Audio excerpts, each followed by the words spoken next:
Minamahal at itataas ni Allah ang mapagkumbaba. Ang pagpapakumbaba ay kabilang sa pinakamainam na asal sa Islam.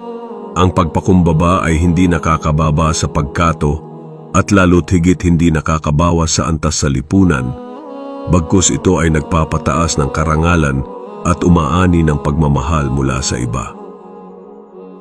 Ang taong mapagkumbaba ay laging maaliwalas ang mukha, laging nakangiti sa kapwa, may kagandahang asal, mainam makitungo sa kapwa, nangungunang bumabati ng salam, kahit pa mas nakakabata sa kanya, pinapaunlakan ang anumang paanyaya, malumanay magsalita, malambot ang puso, magalang at marespito sa kapwa, mapagkumbaba at hindi duwag at mapagbigay na hindi naglulustay ng kayamanan.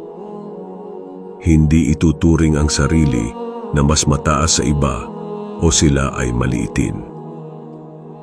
Sinabi ni Al-Hasan Al-Basri, ang kahulugan ng pagpapakumbaba kapag ikaw ay lumabas sa iyong tahanan, sino man ang Muslim na iyong nakasalubong ay wala kang nakikita sa kanya kundi siya ay mas mainam kaysa sa iyo.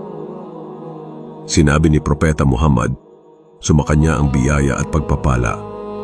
Walang sino man ang magpakumbaba maliban na lamang sa siya ay itaas ni Allah sa mataas na antas ng karangalan. Inulat ni Muslim. Kabilang sa kainaman nito ay hindi mapagmataas sa kapwa. Sinabi ni Propeta Muhammad, sumakanya ang biyaya at pagpapala. Katunayan si Allah ay nagpahayag sa akin, magpakumbaba kayo hanggang sa wala ni isa sa inyo ang magmalaki sa kapwa at walang ni isa sa inyo ang mang-api sa iba. Inulat ni Muslim. Kapuri-puri sa paningin ng iba. Sinabi ni Allah, at maging mababa at mabuti ang inyong kalooban sa mga mananampalataya na sumusunod sa iyo. Ang pinakamataas ng pagpakumbaba ay paghingi ng kapatawaran mula kay Allah sa anumang nagawang kasalanan at paghingi rin ng dispensa sa taong nagawan ng kasalanan, kalagayan ng pagpakumbaba. 1. Pagpapakumbaba ng isang tao sa pagsunod sa kautusan ni Allah at pag-iwas sa kanyang ipinagbabawal.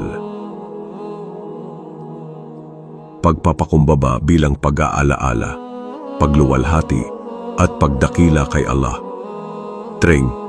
Pagpapakumbaba sa pananamit at sa mga kasuutan. 4. Pagpapakumbaba sa pagtulong sa mga tao at kasamahan. Tapaba. Pagpapakumbaba sa pagtulong sa pamilya o sa gawaing bahay. Pagpapakumbaba sa mga nakakabata at pakikipagbiruan sa kanila. Chapter 7. Pagpapakumbaba sa pagtulong sa mga taong nangangailangan o mga taong nasa mababa ang kalagayan o alipin at marami pang iba. Magadalil. 1. Hadith. وَمَا تَوَاضَعُ أَحَدٌ لِلَّهِ إِلَّا رَفَعَهُ اللَّهُ. Rawahu Muslim. 25 DKMA. 2. Hadith. إن الله تعالى أوحى إلي أن تواضعوا حتى لا يبغي أحد على أحد ولا يفخر أحد على أحد. أخرجه مسلم. 3. قال الله تعالى واخفض جناحك لمن اتبعك من المؤمنين. الشعراء.